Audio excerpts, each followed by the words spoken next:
Hello guys, nama gue Jose dan hari ini gue akan share ke kalian tentang peluang dan strategi bisnis yang bisa kita lakukan di era new normal ini. Oke, langsung aja ya. Bisnis yang mau gue share ke kalian itu adalah bisnis dropship. Pasti kita udah sering banget ya dengar istilah dropship ini dan orang yang melakukannya itu disebut seorang dropshipper. Oke, langsung aja ya. Dropship itu adalah sebuah teknik pemasaran yang dimana dropshippernya tidak memerlukan stok barang.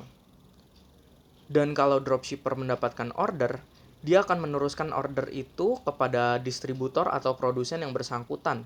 Sehingga pengiriman pun dilakukan oleh pihak distributor dan pihak produsen. Pasti dari kita ada yang bertanya, lalu apa bedanya dengan reseller? Seorang dropshipper itu tidak memerlukan stok barang, sehingga tidak memerlukan modal yang terlalu banyak.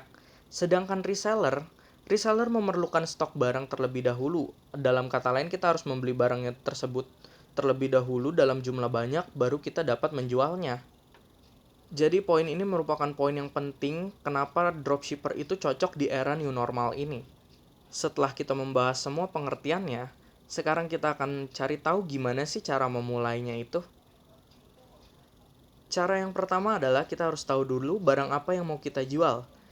Kali ini gue akan merekomendasikan bahwa kalian itu lebih baik menjual barang-barang yang kalian mengerti atau yang menyangkut dengan hobi kalian. Karena ini akan memudahkan kalian berkomunikasi dengan customer, menjelaskan barang-barangnya, dan juga bisa menjadi sebuah motivasi semangat untuk berjualan kalian. Setelah kita menentukan barang apa yang mau kita jual, selanjutnya adalah kita harus mencari supplier kita. Dan tahap ini cukup susah-susah gampang ya, karena apa? Karena di pencarian supplier ini kita harus mencari supplier dengan harga termurah, tetapi dengan kualitas yang bagus juga. Jadi kita harus teliti dalam mencarinya. Berikutnya adalah mencari platform jualan kalian. Untuk era new normal ini saya sarankan untuk menggunakan media online atau juga e-commerce. Dalam media online itu bisa kita gunakan Instagram, Line, Facebook, dan lain-lain. Dan di e-commerce itu juga kita bisa jualan di Tokopedia, Shopee, Lazada, dan lainnya lah ya. Kalian sudah tahu. Kalau kita udah tentuin di mana kita mau jualan, berikutnya adalah kita menentukan harga. Dan ini yang paling krusial karena apa? Yang jualan barang ini bukan hanya kita ya. Perlu dicatat itu juga. Sehingga kita harus melihat kondisi pasar yang ada. Kalau menurut gue sih ya, dari harga modal itu kalian bisa ngambil untung sekitar 20-30% itu masih nggak masalah karena itu nggak terlalu tinggi. Ya sebagai contoh, misalkan di lapak lain dijual harganya 5.000 dan kalian ingin menjual seharga 6.000 atau 7.000 itu tidak masalah gitu.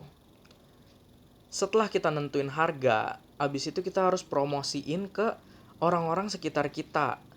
Ini tahap yang cukup sulit ya, karena apa? Di platform e-commerce apalagi itu pesaingnya sangat banyak. Jadi kita harus memerlukan cara yang jitu.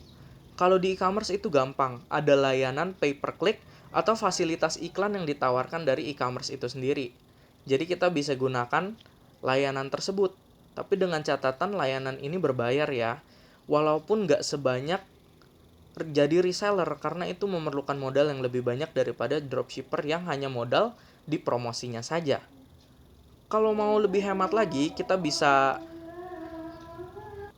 minta tolong sama teman-teman atau juga keluarga kita buat promosiin produk yang kita jual itu.